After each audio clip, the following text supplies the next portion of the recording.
Okay.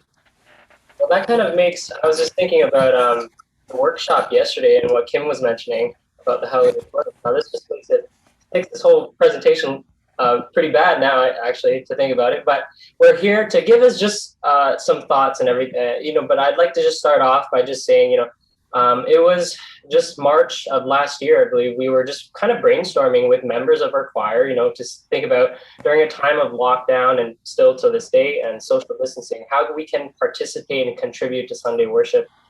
Like many of you, we suspended live worship March 13th of 2020, and have been sharing our services as a hybrid form through YouTube and Zoom. And besides the minister and I, everybody who's contributed to the services have been contributing at home from their homes. And so we were trying to figure out how we can make that work. And our first few projects really just took off Easter of 2020 of last year there. And we just started off by recording something familiar, and it was just a audio only hymn that was Jesus Christ is risen today. And we did that for Easter as our one of, with the whole choir as one of our first projects there. It wasn't until Mother's Day of last year we decided to do with video. And so much of actually our projects have actually been stuff we've sung before as a choir. And it wasn't until recently we experimented with newer things and newer pieces and whatnot, but a lot of what we did kind of started out with stuff we were all familiar with. And that was a way to kind of move things in a way where it would be encouraging there. And so, yeah, I guess we could start us off. I think Peter has some things to say about what we plan to share with you here as our plan. Yeah. So first of all, thanks for the introductions. Yeah, so we're basically going to try and guide you through every step of putting together a virtual choir video. And obviously there's a lot more to cover than what we can do in just 1.5 hours, but we just kind of want to give like an overview of the whole process from the beginning to the end, just sort of demystify that. So we're going to be looking at some of the specific programs that we're using. I use a program called Reaper for all the audio editing, and Matt uses Final Cut Pro X for the video. And so we're just going to be going over the basics of how all this works. And so there'll be a lot of terms in there that are more specific to the nerdier side of the tech world of what we're doing, but we're going to try and kind of guide that into terms that everyone will understand. But yeah, that's kind of the plan, is just to go from the very beginning to the very end. Yes, thank you, Peter. We start us off. The first thing is to determine what piece to record. And so if your choir is new to this, I would start with recording a hymn. Start with something that is very familiar. And yeah, that should be a good start. Even starting with 2 voices if you're very new in terms of putting things together. Try lining up just as basic as 2 voices or 2 instruments and try to play with that to start. The next step is a very important step, is creating your guided track. So what are your instrumentalists, your singers going to see as they're recording their parts? So that's a very crucial step. And it will also help determine how much work your editors will do as well. And so what in that video particularly, I started with a conducting track, and that was a way to kind of give tempo and phrasing and whatnot, and that was then recorded by the organist. So she had the video there to follow along as she was playing, and so I put those together, and then we added one of our singers per part. So each singer, it was then sent out to 4 singers per part, and they recorded their part based off of the conducting and the organ accompaniment. So let me just share with you what that might look like here. You can probably see my desktop here. So we've been using, because Peter and I are editing both, it's easier if we have a Google Drive. That way we can share all the files that we need. And so in here, you can see, hopefully you can see everything there. All the files here. So here are the guided tracks. So if I click on that, I'll just play the soprano track, for example, and you can see what each singer will be using based off of their voice parts here. Let's see.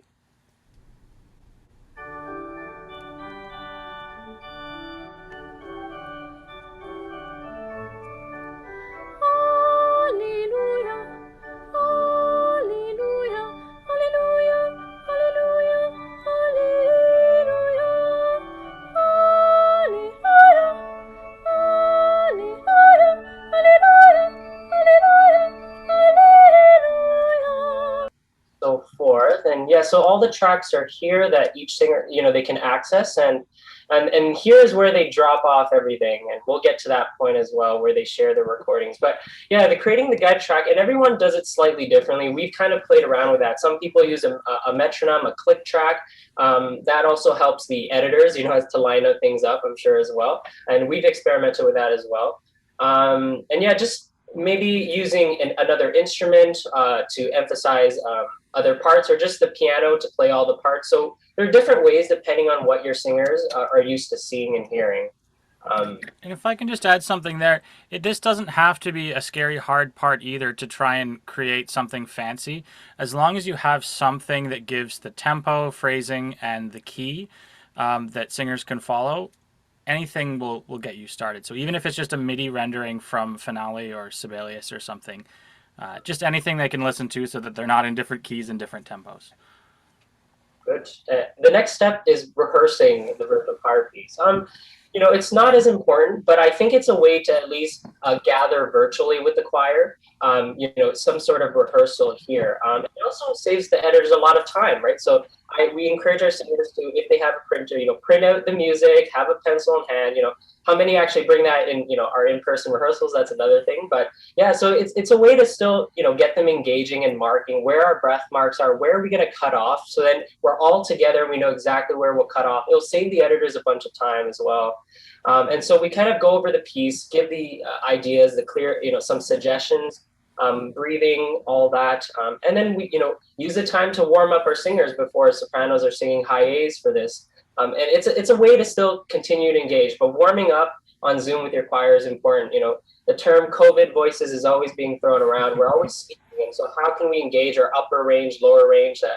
And so that's all very important. And yeah, and I sometimes we screen share actually the guided tracks just so they feel like they're together on, at least, and can partake in that. And so we're not just letting them go off and do everything on their own. And so that's important. The next major step is the recording part. Now our singers are off to record. And so we, if there's an attire that you have, we were all white for Easter, so that's what they did. Now what's important, and some of us who have already been doing it or editing would know, you need 2 devices. One to actually record yourself, so if you have your phone. And we do it horizontally. It will be easier to crop and whatnot. Some people decide to go this way, but we end up doing that. And you'll need another device to follow to that guided track that you just. And so that's a way for us to follow along, and they will plug that into their earphones, and so they can listen and also sing along to. And it's important to have earphones, and we encourage to just use one instead of both. That way you can actually have a reference and hear what you're actually singing. It will also help tuning wise as well. And then one to actually listen. And using earphones reduces that feedback from what you're hearing. All you'll hear from the singers are just their voices, and that's what we'll be collecting. As much minimizing background noises is very important through that. The next thing is good lighting. quiet space. Sometimes in the city it can be hard to find that with construction and whatnot, but so that's been a challenge. But if you're able to find a time or a quiet space with good lighting, and what's also very important, I mean, we can work with this, but leaving dead space, leaving silence at the beginning and at the end of your video. At the very end of the piece, don't just turn off your cameras, stay there. We need that time to just fade you out, right? So that's something we always mention. And yeah, so I actually find, if you have a phone, it's great, like an iPhone or something. You can actually go in your video settings on your phone and actually optimize it to have it the best resolution. So I optimize mine to 4K, which is, a really high definition kind of approach. So you can actually look at your settings and, you want to submit the highest quality. And I know people also use Zoom, and that's okay too. If you're familiar with Zoom, there are some compressions that go with Zoom, that can compress the videos. But I know if people are familiar already recording on Zoom, that can work as well. It's easier to save those files, I'm sure. Yeah. Yeah, let me just screen share, I guess, a setup that someone sent me, one of our choir members. Hopefully you can see here. Let me see, I have it here. Yeah, so this is their setup. They can do markings on their PDF score. I guess they have the PDF editor. So they have their score, their guided track there, and then here's their camera where they are recording. And these are just, external microphones, audio to record them, to have better lighting here as well. So just some setups there. And if you don't have fancy screens and all this stuff, you can still just use your phone and then an iPad or an old phone or something and balance your phone on a shelf to record yourself, press play on the other phone and put it in your pocket. Like, it doesn't have to be fancy. These are all extras that are nice, but you can really do this with what's already in your house for sure. Now, the last major step, just before we get into the whole editing, is submitting the videos. We found, there's still some challenges, and even early on, how do singers actually submit their recordings?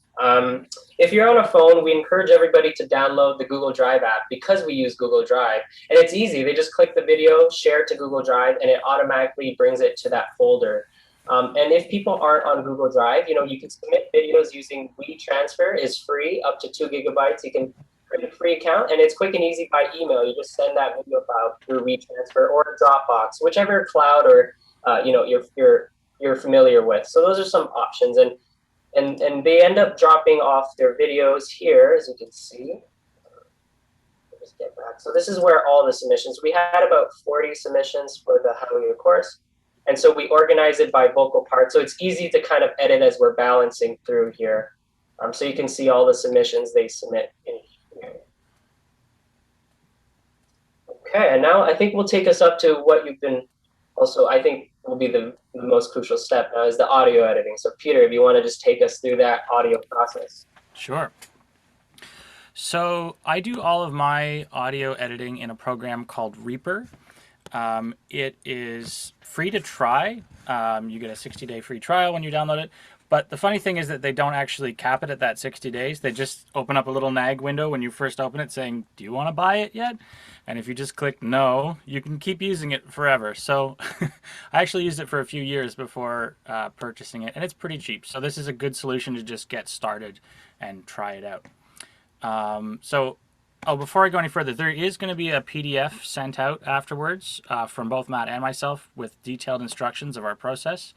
So there's going to be links in that PDF to download any software you need and just basically a few more details than what we're going to be able to cover today. But let me just jump right into this. So I'm going to just do a screen share to show you what it looks like. And hopefully this works on the first try. Okay, so when you open up Reaper with a blank project, this is kind of what you see. What we're going to do is start off by just adding a few tracks. And it's really good. You can see there's a hotkey over here next to whatever command you're trying to do. So I usually just use that Command T, and I'll add a bunch of tracks to start. First track is going to be our guide track, and it's really simple. I'm just going to drag the guide track, raw video. I just have to find it in here. Where is it? Guide track. So I just drag that right in. That's my first track. And that is the video. You can just drag the video file straight into Reaper and that works. Doesn't have to be strictly audio. So that's in. That's our organ part. And let me know if you can hear this. Good, good, good. I'm getting the nod. All right, so once we've got that in, now we need to set up our voice tracks. So one of the cool things we can do is actually make kind of folder tracks, which allows us to process a bunch of different videos at the same time with a single effect. You don't have to necessarily do it to everyone individually. You can also control the volume of all the tracks at the same time within these folders. So let me show you how to do that. So I have my first track here. I'm going to click this little plus sign and they indent. So now if I reduce or increase the volume of this track right here, it's going to actually affect the processing of all the tracks underneath it. So I'm going to go ahead and call this all voices. And then what we do is I'm going to call this sopranos. And I'm going to create this into a folder track within the folder track. And so underneath sopranos is where I'm going to actually add in individual video clips. Now I want this one to be my alto folder track. So what I do is I actually indent it further and then I cancel that indent. And here we are with a new folder. And I'm going to make a few more tracks under that. And so you just repeat that for all the sections. Once you've done that, it's pretty simple. You just get back to your folder with all your raw videos. I can see alto 1, 2, 3. Lovely. So let me just highlight those, drag them in. Oops, I need to go down a little bit more here. There are my altos. Altos 1, 2, 3. And I drag it here, and it's going to just send me a little thing saying, do you want to put them on separate tracks or a single track? And I say, separate tracks. Awesome. So that's how you import your media. Pretty simple. Now to drag them around, we need to line them up to our organ track, but they all start in different places. You can see that when you look, when you look at the sound waves, you can see that they don't start in the same place.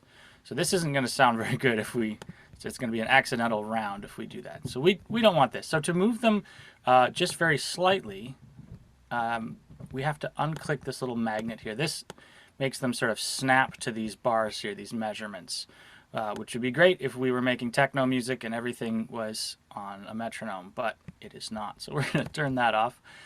Now if we want to just trim the ends of these quickly, you see when I get to the end of the clip, my mouse changes here, and I can actually just shorten that. But don't worry if you go too far, because it's always there again if you need to drag it back out. So we can just do showing the first section right now, right? So it's T. Like we're not going to show all 40 voices. We're just going to do like. That's right. Yeah, I've only got 3 voices to a section for this demonstration, just to save time. So what we do next is we can actually click the S button on the guide track, and that mutes everything else. It's called the solo button because it solos the organ. So now we can figure out where's our start point.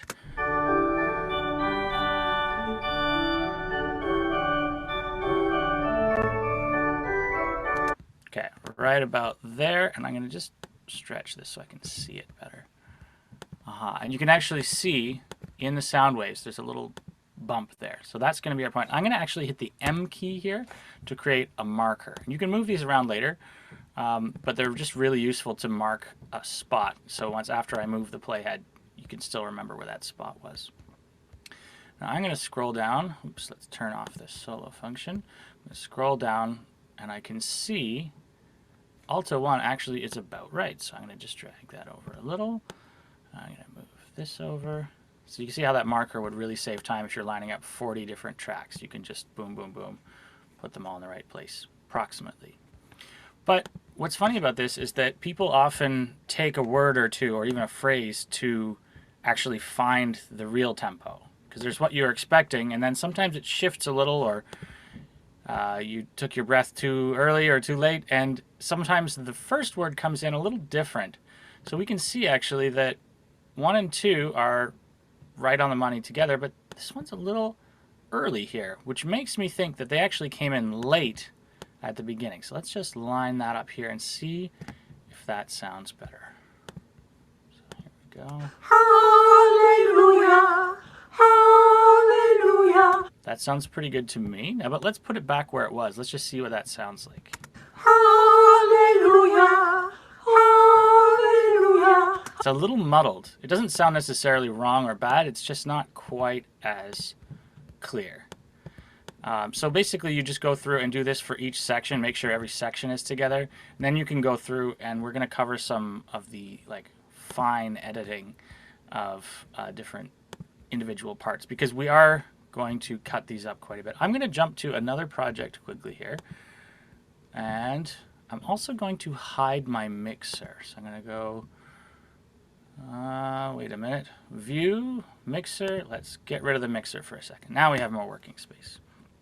So you can see here we've got 3 to a part all the way down from the sopranos to basses. And so what we're going to do is start doing the fine editing. We've got everything roughly aligned, and I'll just play a little bit so you can hear what it sounds like. Now brace yourself, this might be a bit distorted and loud because we haven't balanced any of the volume and it can get a little out of hand. But I'll just play a second of this for you. Hallelujah. Actually had balanced it. So here's what it sounds like before you do anything. Hallelujah. Hallelujah. Okay, not quite where we want to end. We're getting there. We're getting closer, but this is clearly not finished. So what we can do next, actually before we do the fine editing, it's going to be kind of nightmarish to try and line up consonants when we're getting blasted with this distortion.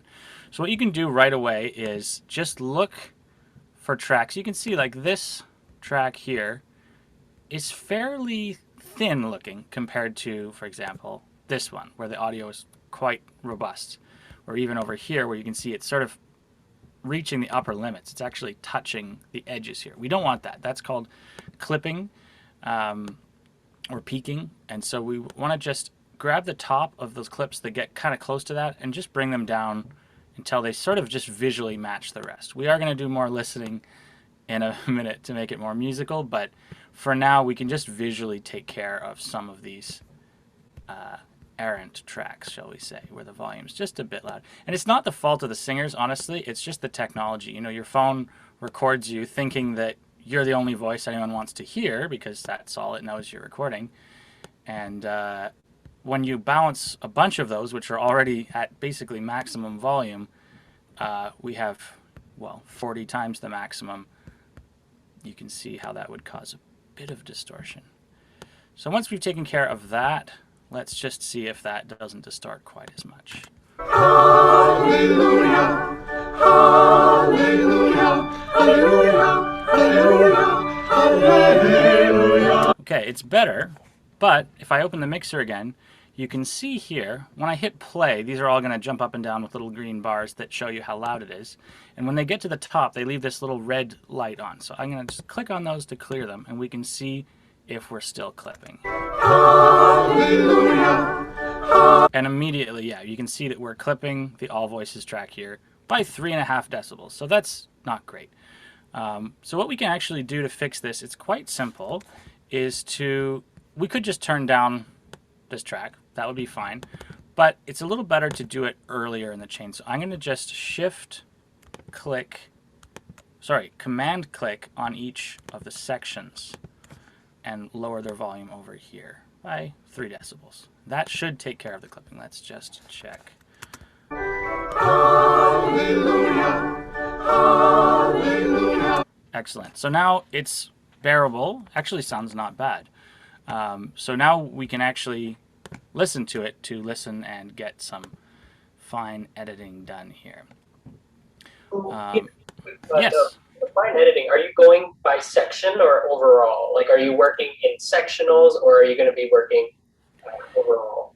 You can do it either way, but the more voices you have, the harder it is to hear. So if one voice is a little early and you're looking at 40 tracks or even 10 tracks, it's extremely difficult to know, okay, who was it who was early on that hallelujah? And you can look visually, that does help sometimes, but just narrowing it down to say like, okay, only sopranos, 3 voices now. Or even if that's just narrowing it down to 8 instead of, 24 voices, it really helps. So we can even see here, these are not in sync for sure. Now before we start cutting things up and moving them around, let's just see which one of them is right. One way you can do that is just sort of to compare it to all the others. So I'll just scroll up and down and look and just say like, okay, some of them start a little early, some a little later. And I'll just use the arrow keys to move side to side until it looks kind of the average. So we can say, okay, these two are probably a little early. That one's definitely early. This one's maybe a little late. So I'm going to just click on the clip on either side and hit the S key, which is going to split the items wherever we're at. And now I can move these independently without everything else moving and getting out of sync. So up next, I'm actually going to drop another one of those markers. So let's just see if we can average out where that ought to be. That looks kind of good. Some are a little early, some are a little late, but some of them are right on. Okay, so I'm going to drop a marker here, and then we can just move each one to start in the same place, and we'll see if that does it. So again, soloing the soprano section and just listening. Now that still doesn't sound on to me. I think some of them are starting at a different place, or they're kind of shrinking that first vowel. Or maybe, hard to say. So I'm going to just mute one of them and see if these two are together. Okay, they sound right on to me. So I'm going to actually mute one of the others so we can hear it clearly. Hard to say. Maybe it's close enough. Like, you can really drive yourself crazy trying to hear every little tiny, like, is the lu on, or is the hale on, or is it just the ha and not the le? Like, ooh, you can go completely crazy trying to fix every detail of this. But, you know, overall, if I just now listen to the whole section, or not just the section, but all the voices, does it sound on? That's kind of your test. Okay, now, there is still something definitely happening here. This soprano is a little early. Now, I'm just going to go through and check. I often do this, where I'll think I have it roughly aligned, and then I'll go in and I start fine editing, and I realize, okay, soprano 2 is consistently a little early. Maybe I didn't drop that clip exactly where it needs to be. And yeah, I'm starting to see that. So there's a bit of a pattern here, a little early here. And it could be the singer's tendency to, you know, be really eager on the entrances, but it's probably my placement of the clip. Yeah, I'm seeing kind of consistently early. So I'm going to just zoom all the way out. And by the way, I'm zooming in and out here by just scrolling. 2 fingers on the trackpad of my laptop, just scrolling up and down. It automatically does it. So that's really helpful. And I'm going to use Command click to select both of these. And I'm just going to drag it over a little bit, tiniest bit, and see if that helps. Hallelujah, hallelujah, hallelujah. Hallelujah, hallelujah, hallelujah, hallelujah. Okay, not bad. But again, as you start to magnify in and listen to every single part of every voice, it gets really it gets really tough, but it also gets a lot better once you start cleaning up the moments that are actually off. If we can find something with some S's in it. Those are usually the spots that really jump out. Oh, actually, no, I know this spot. We did a big sort of, I don't know if it's a rallentando, a rit. We slowed down at one point here. The tempo really pulls back in a beautiful way, but not everyone caught it right away. And so those are kind of moments to look out for. Anytime you're doing anything creative with the phrasing, you have to really watch out for people not catching it right away or going too far with it. Let's just check if that's here. Oh, I've got my basses doing something funny. Majesty shall reign forever and ever. Actually, so there is some stuff in there we could fix. Majesty shall reign. So you can hear like reign for, like there's some people are a little bit stretching some words a little bit more. So it looks like they all start together here, more or less. But then someone here is going, and he, and the other person is going, and he. So it's a little different. And he shall reign. So again, if we wanted to move this over, we can cut and cut again on the other side. It's often good to just look at, you know, if we know we need to move this a bit to the right, kind of keep going and see like, well, how far over Maybe this whole phrase needs to be moved a little bit. So then you can go back and, oops, wrong side. Now, if we find out that we just have a really short and from this voice, there's another technique you can use. So I'm going to actually split off just the first word.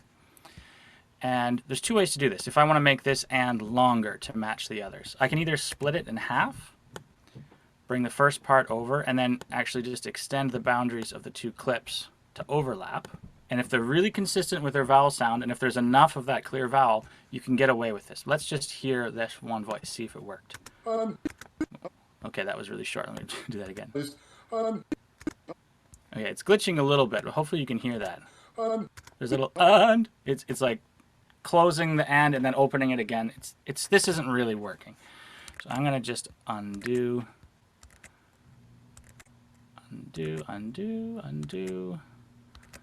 till we're back here. Okay, so another way to do this, if we don't have enough vowel, is to hover over the edge like this, as we did before, to just extend the boundary. But you hold down the Option or Alt key, and it changes to this little hand, which lets you actually stretch the audio. And you can't go too far with this without it sounding, well, like this. I hope that's coming through. It sounds kind of weirdly digital, slow motion-y. And I usually don't go much past about 75% rate of playback. That's when it starts to break up. But within the context of the section, it's honestly fine to let a little bit of that happen, because it still blends in with the other voices, and you don't really notice it. Ooh. Sometimes you have to play it back a couple times for it to figure out what it's trying to do. And he shall. Okay, much better, much better.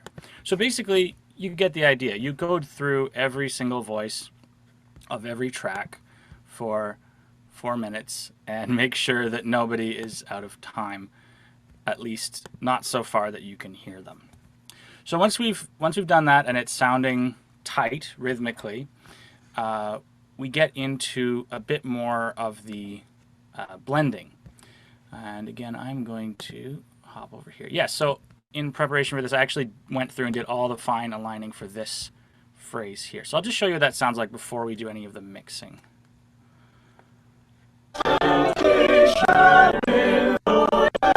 That is glitching. Let's try it again.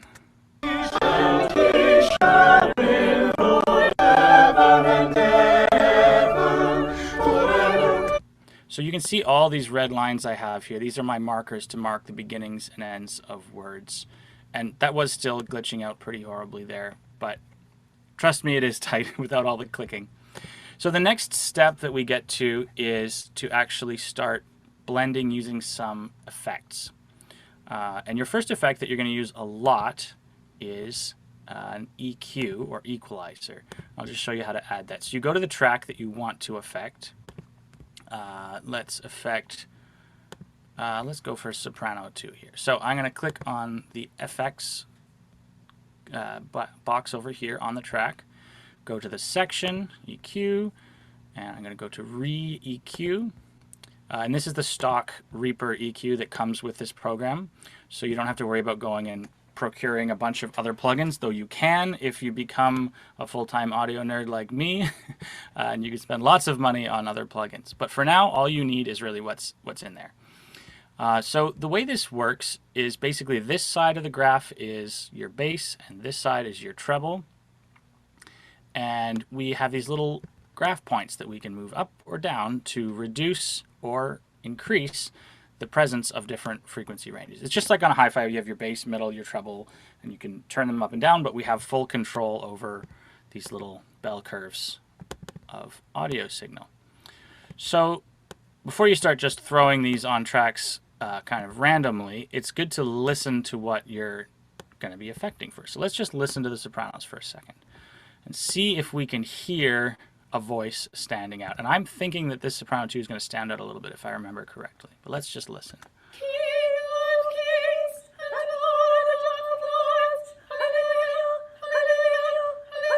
Okay, so partially because this isn't the really highly edited part, we can hear individual voices. You can kind of picture, okay, there's one, there's another singer.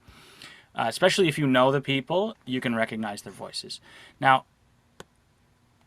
we have to start looking for like different frequency ranges within that voice that makes it stand out more.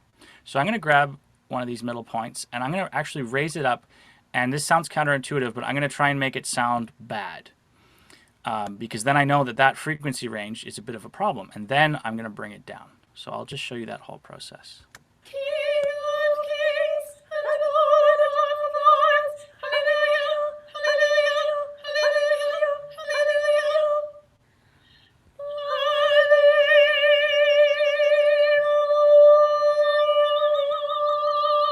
Okay, so there's some presence around here that is making soprano 2 stick out a bit. So now that I've found that spot, I can just bring it down a little bit, and I'm going to focus it a little bit more because I don't want to bring out all of those high frequencies there.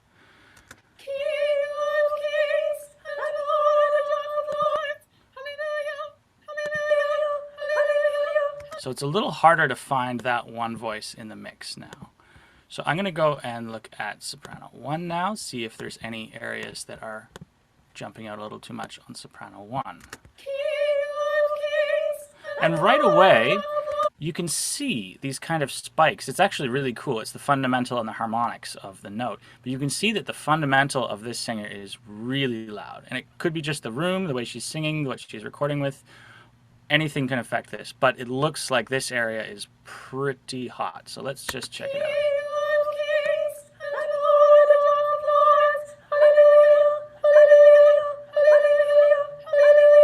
And that's almost distorting. I'll just bring it down a little bit. And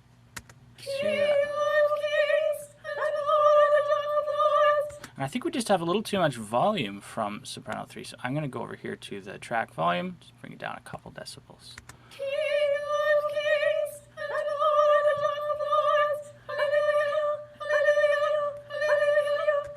So you can play around with that quite a bit.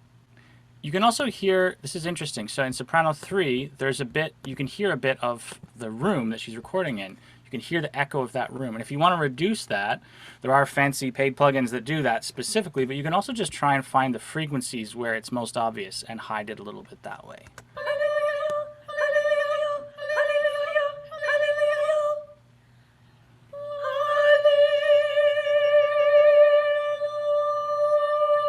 And you hear it more on the short words because that's where you hear the echo. So I'm just going to go back.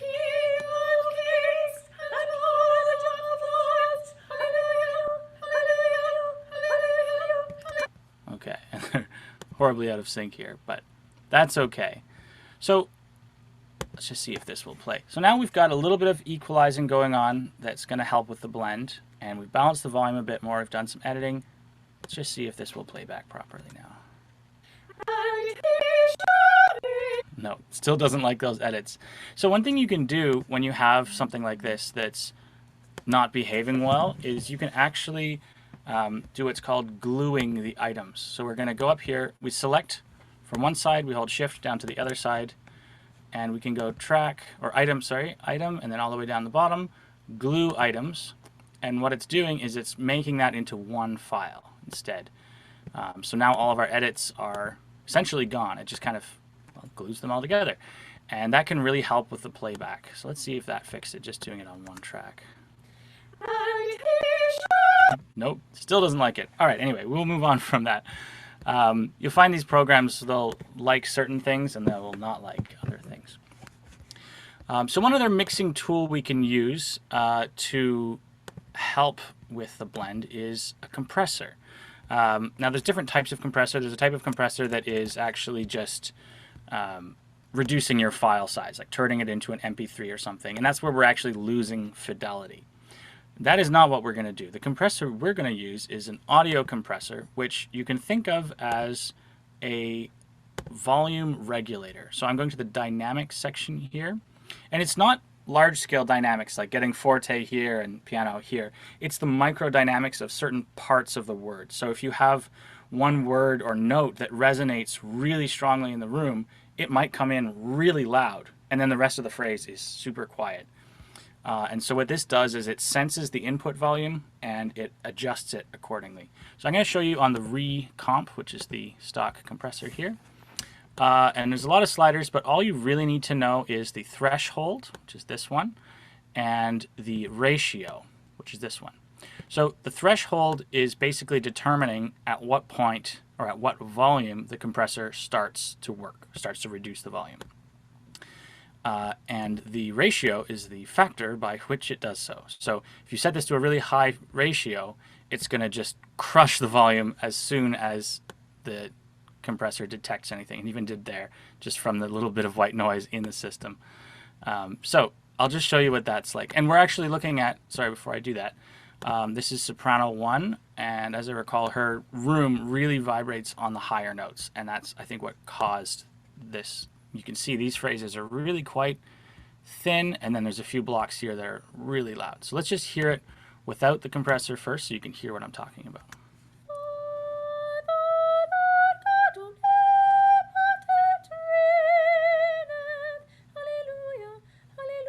So that's really soft here and really, really present here. So we want to just balance those a bit. So I'm going to re-engage this compressor, and I'm going to loop this section. This is a really handy tool. So I just highlight the section I want to loop, and I'll get some of the soft part there too. And then down here in the bottom left next to the play, stop, record controls, there's a little circular arrow here. I'm just going to light that up, and this is going to keep playing on loops so that we can just hear that problem spot. And then I'm going to adjust the threshold and the ratio until it's just compressing the loud notes and not the soft. So here you go. So it's not engaging at all yet because the threshold's too high. Bring it down. See if we can.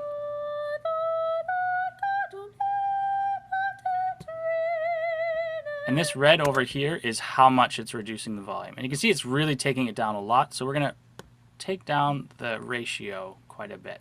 It's 1.5-ish. Let's try there.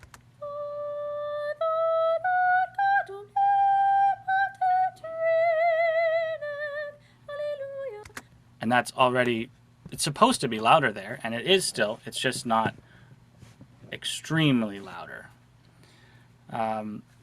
Yeah, so that's one of the other big tools that we use, and you can just go through and see which tracks. Like this track here, Alto 1, has some major spikes in the audio, so that's something that we would take care of with a compressor as well. And I know I'm kind of going through this stuff pretty quickly, so if you have more questions about that, we will have questions in a second, and there's also that PDF that you're going to get with detailed instructions all the way through. And I'm also actually working on putting together a video course for this, but it's not up yet. But if you want to know about that, we can. I can get that information to you later as well. So the final thing that I want to show before we go to questions is, of course, everyone's favorite reverb. Now, usually people will go to the master track, hit the effects, find a reverb plugin, and just kind of dial it in from there. But I like to do it a little bit differently. So I'm actually going to create a separate track for the reverb and find my favorite reverb plugin in the reverb section. This is an absolutely amazing reverb. It's very simple and it sounds beautiful. So I'm just going to set it. Every reverb will have this, basically a wet or dry control. And you want to set it 100% wet because we don't need to hear any of the original signal on this track. We just need to hear the reverb. So then what we do once we have the reverb on the track set to 100% wet, you can set whatever controls sound good, just play with it. What we need to do is send signal to it. And this is really easy in Reaper. Over here, if you look on top of this All Voices track, right at the top, there's a route button or box here. We can just click on that and we can say add new send, and it'll show you all your tracks. And this basically splits the audio path so that it's sending to the master fader, but also to whatever track you select here. So we're now sending all the voices to the reverb. And you can do this from the individual voice sections, oops, if you want to. But for now, I'm just going to do it from here. So now when I play this back, if I solo this track, we're going to hear nothing but reverb.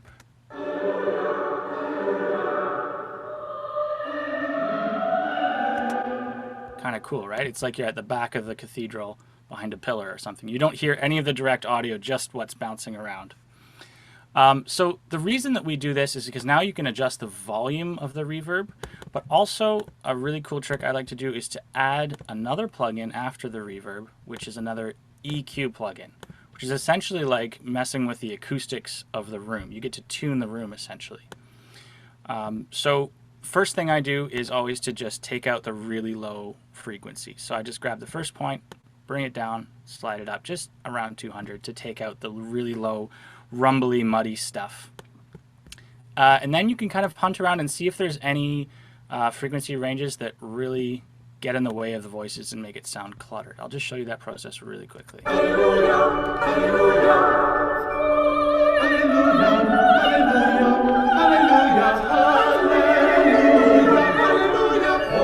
So you can see when that's up, maybe I'm going too fast, but when this is up, it sounds really messy to me. When I bring it down, it adds so much clarity. I'll just show that again really quickly.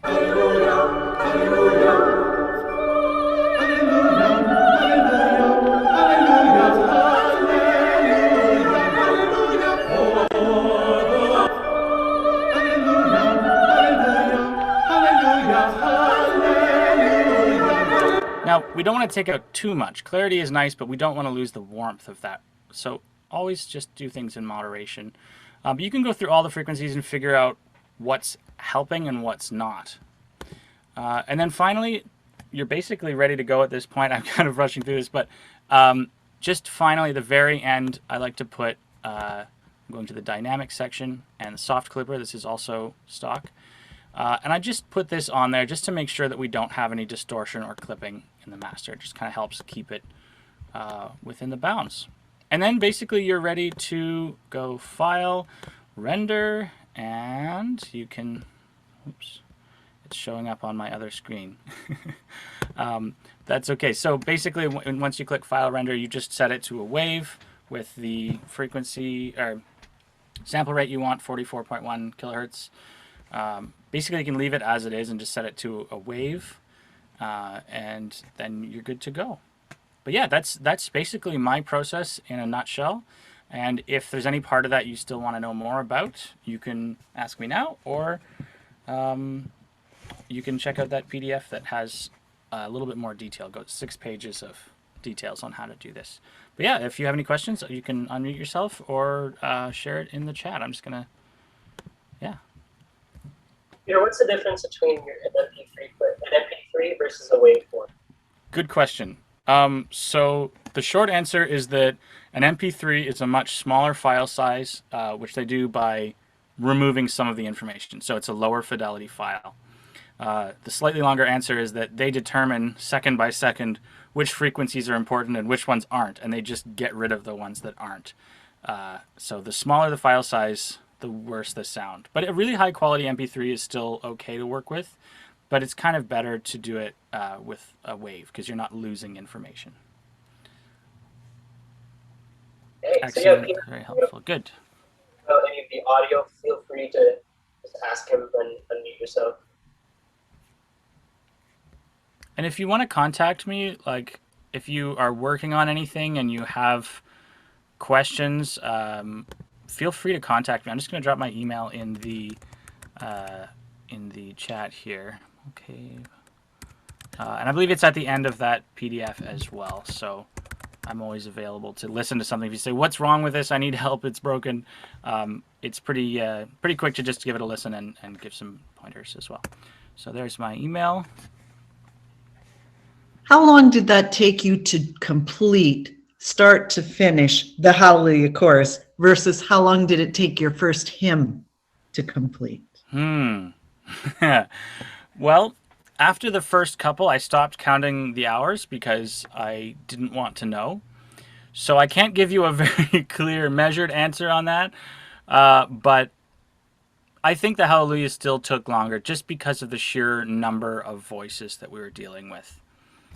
I mean, I understand the concepts. I'm not a tech person like this by any means, but I found a similar kind of online program called Easy Virtual Choir.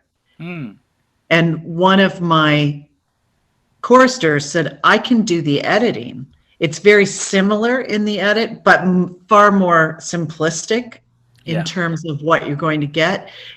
And I'm just thinking of my seniors choir who might very well be able to access a recording online or sing along on Zoom, but they're not confident enough to record, nor do they have the equipment savvy. Yeah. So are there other ways that you could see to access their voices? Or did this is what you landed on, and so this is your experience? So I guess, I mean, I've been recording like full bands and like a lot of audio stuff professionally for a few years. So it was just kind of luck that I happened to be in the choir and said, hey, I can actually like do this on a professional level. So that's kind of, I was already using this program, but Right. if you can use any program really, as long as it has the ability to just move things around, balance them, do some EQ, compression, everything's going to have some form of that. But some of them make it easier than others, basically.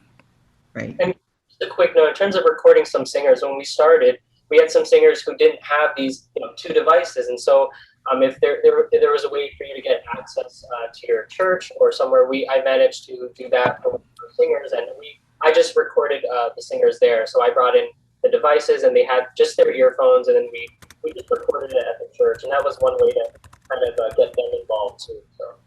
So would that also be a way to do the conducting track that you could be like, I could be there and my accompanist could play and I conduct at the same time?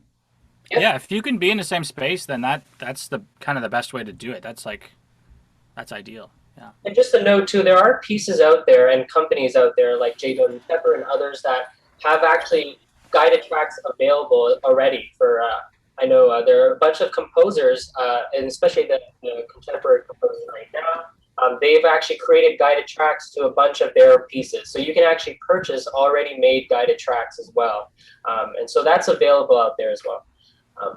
But no, thank you, Peter, for giving us all that audio insight. And there's a lot of that in the document as well. So, Yeah. And I will just say one thing just before we jump quickly into the video. It won't take too much time, but I remember a really good quote that if the audio is not as good, nothing will change with good video. And so the audio is very important to the sound. You can have a very good video production, but if the sound is not edited properly in such a way, then it kind of affects the overall project. And so Peter does a lot of that work to really make sure. I definitely will say I don't do as much in terms of the video aspect, and you can spend time on that. But let's just quickly jump in, if everybody's okay now, to the video part. So this is on Final Cut Pro, and I'll just say, that I'm no expert on this at all too. So, I'm just learning it just as much as you all are. But let me just screen share this. So the first thing I do is I download the video files that were submitted, right? So that's the first step. And I'm sure, and that's exactly what Peter does as well. And so, we just go through all these tracks that were submitted here. And we just download, all these videos down. So you want to, download all of them. And then once you have it, I just create a folder called Hallelujah Chorus here. And I'll just share an example of a couple here. So once all your videos or audio tracks are ready to go, the next step, I hope you can see this okay. Peter will let me know if he doesn't see the Final Cut Pro here. Looks good to me. So this is what it looks like in Final Cut Pro. So you can see here, it's similar to iMovie, but you have a lot more features that you can work with as well. But iMovie is free, and so there's some terminology there that will be similar. And here are where my projects are. I called the library Handel's Messiah here. And so I have a couple of projects, and I work in that process. And so I will just show you an example. And here are some of our effects, and you can crop the stuff. And so right now I created a new project called Demonstration Example. There's nothing in here, and this is your timeline. So what's great about Final Cut Pro is you can actually have multiple videos moving at the same time, rather than trying to have to export it every time here. And so let me just drag in a video just to give an example here. So it just drops right in, and let's see what it sounds like. And you can kind of already see her audio. Let me just zoom out here, Command, and just click the minus key. So you can see where she starts to sing here. Hallelujah, hallelujah, hallelujah, hallelujah. A little bit. So now, but you get that point there. And so the first thing I usually do, we'll definitely need our audio as well. And so Peter, when he starts out, the great thing about working with Peter is that we're able to work at the same time without having to wait for each other to finish one thing. And he'll send me a rough mix of just a lineup of all the voices. And that's what I start with, just to line up and work with some of the voices here. But I'm just going to drag in his final mix, and he'll send me rough drafts of the audio, and I'll give some, we'll listen to it, and where can we tweak, balance, adjust, little things. And he sends me a WAV file as the final. I'll just drag that into the timeline here. So you can see there's the final audio here at the bottom, and I put the audio at the very bottom, and you can kind of line them up that way. And so if I zoom in here, just for a second here, you can see this is the organ part, and then singers, everybody comes in here. So let's see that.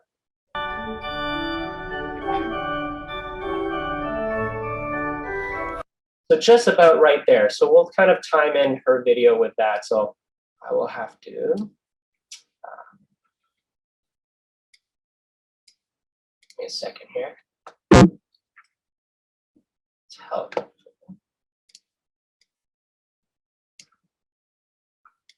Just to give you an example, we're just going to be working through, oh, this is helpful. So I will show you another thing as well here. So if you can see here on the left, there's a lot of built-ins that you can have. And the most important thing is I like to use a grid, and it doesn't come with a grid, but if you look at the Mac generators here, it's important if you download a grid. So you can get a Simple Grid X. You can find that for free. Simple Grid X Pro is what I use. And you can download these grids, already made grids, and you can customize the grids to what you want. So I'm going to drag that grid in for a sec. So we're just going to take this out just for a quick second here, just so I can show you. I'm just going to show you this. So if you start with this, so you can see this grid here. And so far as you have this 3x3. I'm just going to put 4 because we will use 4 singers, just for an example. So if you go on the right side here, we can adjust the vertical line to have as many singers. And what's tricky though is you have to kind of wait until you get all these videos submissions back, because you can adjust the grid as you move along later, but I think I usually wait until all the videos are in, so then we can figure out how many square or rectangular grids we actually need. And so I'm just going to put let's do here, so a little 4x4 or 4x2 here, sorry.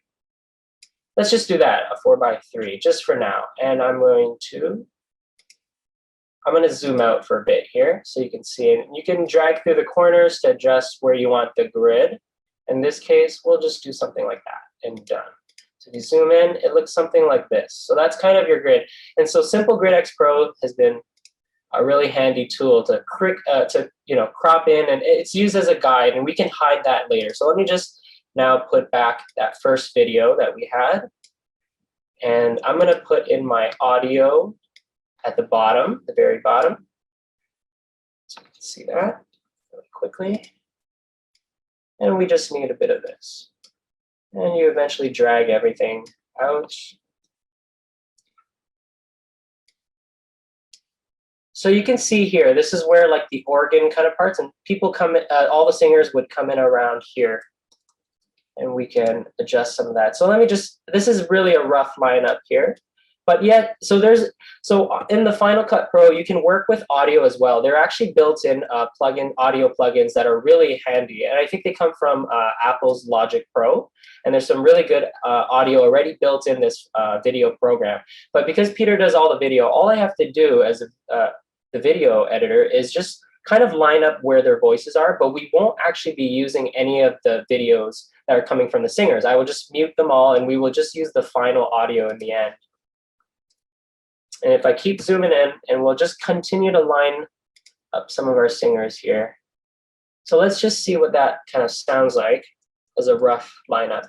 Hallelujah, hallelujah, hallelujah, good there, I think. I think we can work with that. So I'll just mute, and you can adjust the volume of all these videos, but I will just mute her there. And let's crop her in. So we'll go here, and we'll click transform, and we can, let me just zoom out so you can kind of see the squares a little bit. So you can kind of transform, and adjust the size of the video there. So I will bring it down here and just kind of roughly move it around here, just so you can see this okay. Let's see there. Okay, so let's roughly put it somewhere like this, and we're going to zoom in here now. So I'll go at about 100 here, and so now we'll do some cropping just to get in between the lines. And sometimes I find it very handy to kind of make the lines thicker. And you can adjust how thick you want the lines. And let's just say we'll have it at 20 for now. So let's crop. So I'm just moving here where it says crop at the bottom, and we're just going to kind of crop her video in here, roughly there. And then on the right side here. And let's see what that looks like so far. Okay. So is the thickness of those lines, is that how you get the kind of black border in between the clips at the end? So in the end, that's how we get you can change the color of your borders actually in this grid. And yes, that's how we get the different, the colored spacing. In this case, it's green because green is just easier to work with right now. But yes, so you can definitely, so you can see here line color, and you can actually change it to different colors. And so I tend to work with a thickness of line thickness around 20. It's just easier to know the spaces there. You can work with thinner lines, and people do that as well. Let me just zoom in again here. And so we're going to just kind of crop this. Let me just double check. Okay, so you can kind of see and work with there about that much. That's good. Okay, so I think that's pretty good. And you kind of do exactly the same process for each of the singers. And so we'll just kind of add in one of our altos here. And you drag that in the timeline again on top. Oh, and another important thing. So this is how I hide it. I just click the letter V, and it just hides videos as well. I actually tend to sharpen each of the videos as well. And I do that final sharpening at the end just to get that clarity. And so if I go on the effects here, you have that sharpening effect. Video, I go under blur and sharpen, and I actually sharpen all the videos already, so you can get a lot clearer videos. And I'll do that for each one, and then after I export it, I do that again just for the overall video in the end. So so again here you can see her audio starts around there. If I zoom out, you can see it right here, and we're just going now. I'm going to bring back her audio just so we can try to line it up, and you can also line it up with your guided track here too, which is probably a lot easier to work with. So I'm going to do that. I zoom in. And sometimes you can match with the singers there and just kind of see the wavelengths here. There, it's about, we can zoom in and you can even see a little closer, about that much. And so then we'll drop the audio for now. For both, let's see. And let's start, so I click transform, and we are just going to start cropping this image in to that square. And I drag it from the corners rather than here, or else it just kind of distorts the image. Okay, let's see here. And you just keep, we'll zoom in a bit here.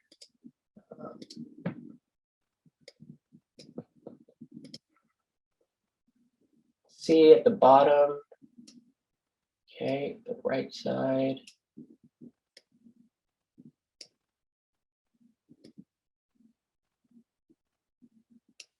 And then at the left here. So once you kind of, I think that's pretty good.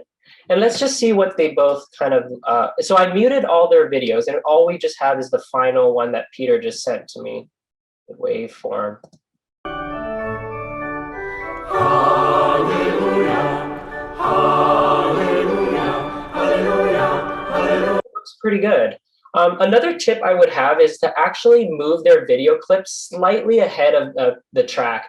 In the end, it gets compressed, even uploading it to YouTube. The video tends to lag just a little bit. So if we actually line them up exactly with the track, the video can look a little slower. So it helps to line everybody up just ahead. So then it looks like it matches better in the final product in the end.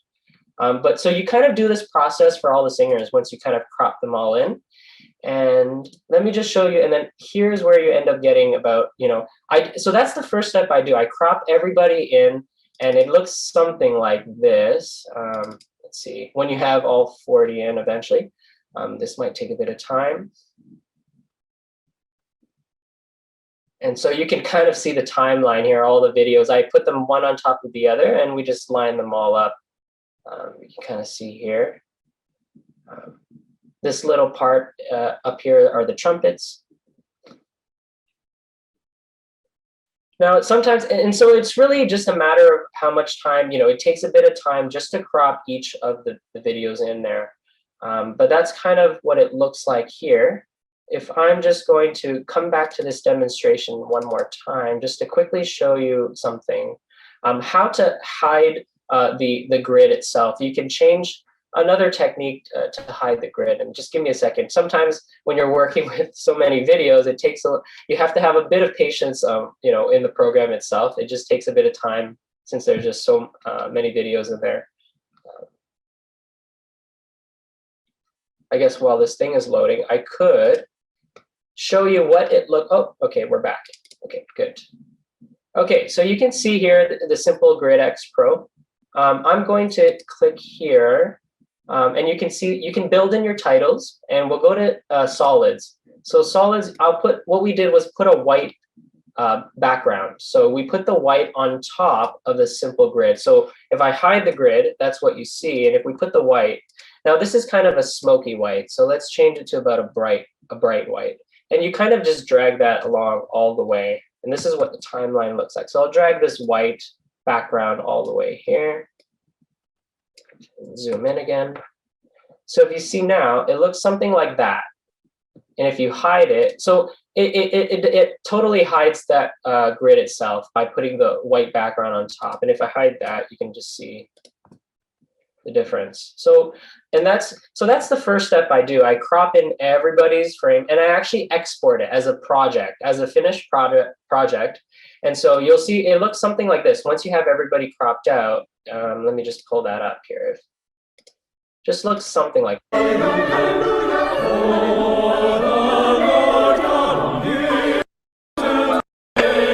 Just all the way throughout the whole piece, you just have like these faces here.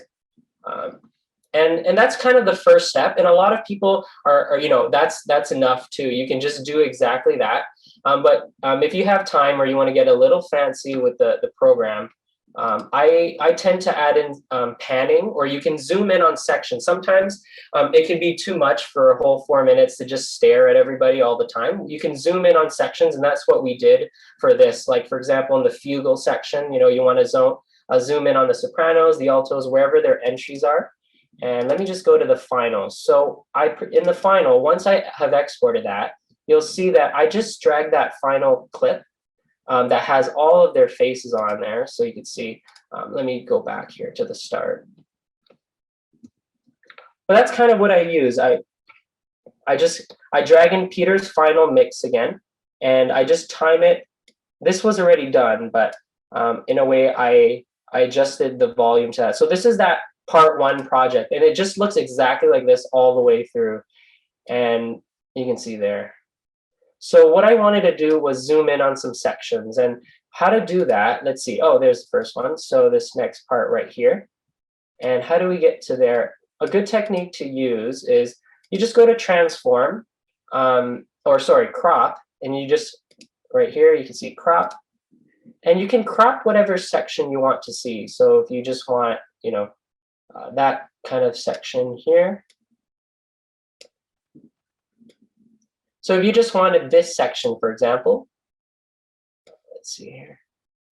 You just click done, and you can actually just move this around. Maybe you go back to transform, you could move it around here. You could transform it, make it bigger. And so now that's kind of what I have. I'm going to go back, but that's how I actually zoom in on sections there.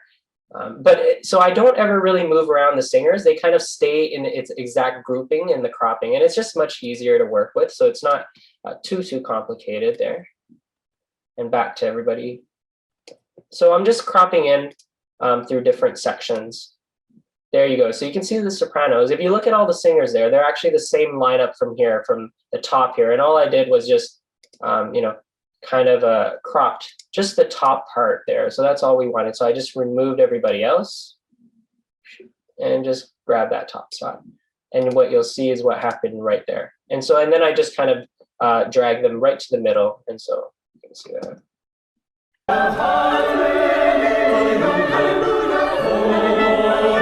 And the basses really had this kind of entry that I wanted to pull out. So I went back and cropped the basses. And so I was just moving around to create some interest on different sections here. And here's a build-up that we created just to add more voices each time. So that's kind of how I worked with that. And the kind of final bit, if you have, is the panning part. So you can pan through, like as if a video work is going through different parts of the video. And I'll just show you that in a brief second. I kind of just did a bit of that at the end here. Yeah, right there. So you can kind of see that. I went from the top, left here and down to the bottom right. So I just wanted, so you can see how it looks there. And so how do we get to that panning part? So you click that video part, and in the left here where it says crop, if you click that crop, a beautiful feature that I know iMovie uses, and it's a free movie editor as well, is Ken Burns. So you can see Ken Burns here instead of the crop. You click Ken Burns, and you can actually move the video production. So here's where it started. So it starts there, and then it will end about here. And so if I just click done, you can kind of see that.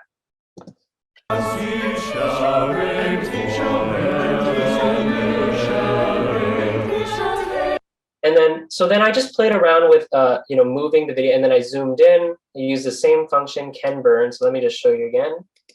So crop, Ken Burns. In this case, you can see it started out wide, and then it came into the center there. So it looks something like that.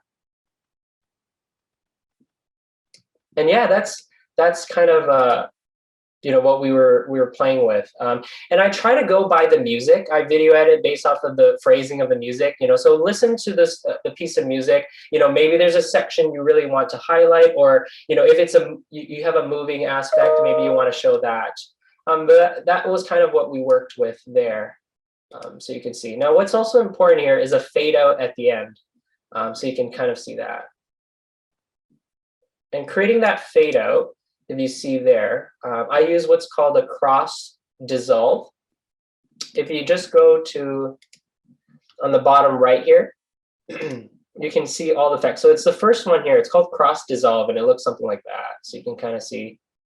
And it's a very slow fade. There are other fades as well, but these are all free built-ins there, so you can see that. And at the very beginning, this is also where you start adding your title. So I did a simple title. It's kind of a 3D version.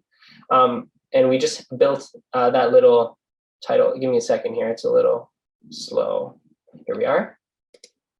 So you can see here titles. There's different titles that you can use. I just use this 3D one, and it's a fade 3D. You can kind of see that. And I dragged that in here. So it looks something like this. So that's really all the aspects I have to share. But the final thing oh yes, also when I create a project, you can set this up as well. You can see here, it's important I put it as a 4K if you have that option. So everything that is being dragged in, it's trying to maintain its original resolution as much as possible into the program. So I use it at 40K, 30 pixels here. And when I export, it's just at the top right here. And you can save it in many different platforms. I just go to the master file. Now this is, and so this is important here. So when you come to this part here, you can see here it's at 854 by 427. So that's fairly low, and you can see it saves it at 143 megabytes. So that's of its resolution. And if you click to settings, you can adjust some of these things. So at resolution, whatever is your highest resolution. So it was set at the lowest, and I put it at the highest resolution at 4K. So this creates the best video you can have. And you can see it jumps immediately to 899 megabytes there. But so whatever you can handle on your device as well is important, or how much space you have. And you click next, and eventually it will be exported there. So that's kind of my bit there on the video part of things. It doesn't have to do a lot with cleaning up. I don't spend too much time cleaning up each of the videos. You can do that too, a bit of coloring. But I think if you have that time, I just sharpen the videos just to create a bit of clarity in that regard there. So yeah, so that's what the program looks like for the video aspect, and then we export that into a final project, and that's it. So if people do have questions, I feel free to ask some of those. I'm seeing some good questions in the chat right now about just how long it takes. Yeah, 200 hours for a 3 to 5 minute video. It really depends on how long the piece is and how many voices. Someone else is saying half an hour per person for audio and visual. I take about a half an hour just for the audio if we're really doing a full polish on it. But again, it depends. If it's a 10-minute long piece, obviously that's going to be much longer. Yeah, it's more of a task of, those little mundane tasks that you have to do. The more videos, the more you just have to spend time cropping each one. So less video cropping and whatnot there. But you start getting in, understanding that it becomes something that you've been doing all the time. So you use the same process. You can experiment with other, but we kind of just kept it the same and consistent that way, using the same process. So it was easy. We knew exactly how we would drag it in. So the more times you end on doing different videos, then you get comfortable with cropping and whatnot. Yeah. And on my end, you get really comfortable with certain controls. You have your hands just over some keys and you're just twitching at your keyboard and it's all happening. So you'll get to that point the more you do it. So see, what resolution did you use for your first video? And that video was saved at its highest resolution at 4K. So it kind of works its way down as you move along the video. The highest is 4K, 4000, and then it goes down to about 1080p. You probably have seen that. And then it goes down to about 720 and then 480. If you go to YouTube and you click on a video, you can see that little, there's this kind of gear sign on YouTube, and it's that you put the settings, you can actually adjust those quality that you're in the video. Sometimes our computers automatically set it at a certain video quality, and you want to see videos at its highest quality when you're watching videos.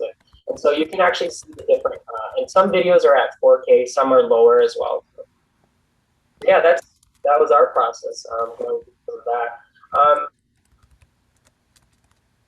And if people have any other thoughts, we're coming up to about our time there.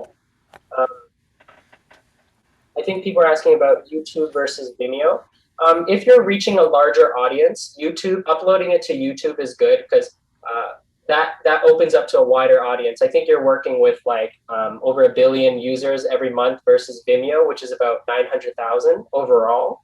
And so if you're trying to reach a larger audience, that's that. I think Vimeo though can actually is actually better than YouTube in terms of quality though. So you can actually buy on Vimeo different plans. So there are different plans there, but YouTube, I think it's free unless you go with a pro option or something. So Vimeo versus YouTube, where do you upload your videos? And it really depends who's your audience, right? So Vimeo works the only thing about Vimeo is that I think there are no ads on Vimeo. So, I mean, if you don't see any ads pop up on your YouTube, then you don't have to worry about that. But Vimeo has no ads, and that's what they pride themselves in.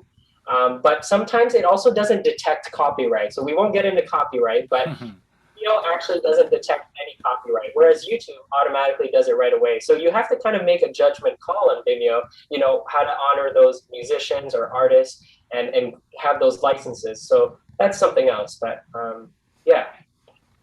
Seeing a question about page turns as well. That is a pet peeve of mine, is the sound of page turns. There's not a lot you can do to get rid of it if it happens in a moment where someone's actually singing and you need to hear their voice. So the biggest thing to deal with page turns is to just have people do a page turn in a silent spot. And it feels so wrong because you think it's like, in that moment between movements in an orchestral thing where you suddenly cough and it's this annoying sound, but it's totally different because it's a quiet moment that can be muted. If you're not actually singing, I can mute that, or whoever's audio editing it can mute your track for just that second. You could do anything. You could drop a bucket of nails and we can mute it. It doesn't matter. As long as it's not while you're singing, because then we have to just mute your voice there if it's a really loud noise. So just tell your singers to do their page turns in the silences. And yes, I do use isotopes sometimes, which is advanced restoration and noise removal, but only if it's like a quartet piece and I really have no option to hide them. Yeah, and I was going to say too, if some of your singers cannot carry a long phrase, we just tell them to not put the consonant at the end, and they're aware of that. Like if they're not able to make it right to the end, they will just, not put the consonant. And we know someone else will, and it will always be heard anyways that way too. So just a way for them to be aware of that. And yet we have worked with small projects as well. So we have done little quartets to start with, to octets, and then this was just the last project we were working with, and we kept so. But yeah, we definitely have done smaller ones as well. Yeah, so that's a bit of that, and I'll just put my email in. If you have any questions about video, feel free. I'll just send you whatever you need. Someone's asking about using Acapella or some of these simpler apps. Yeah, and that can be a really great way to get started. I mean, you don't have as much editing flexibility if you want to do a big project, but it could be a really good way to just get people who are a little unsure to just start recording themselves in any capacity, just to feel more comfortable. And then from there, you could get them to do more advanced things if you wanted to, but that could be a really good way to get started. But thank you, everyone, for just this opportunity to be here and share some of the behind-the-scenes work.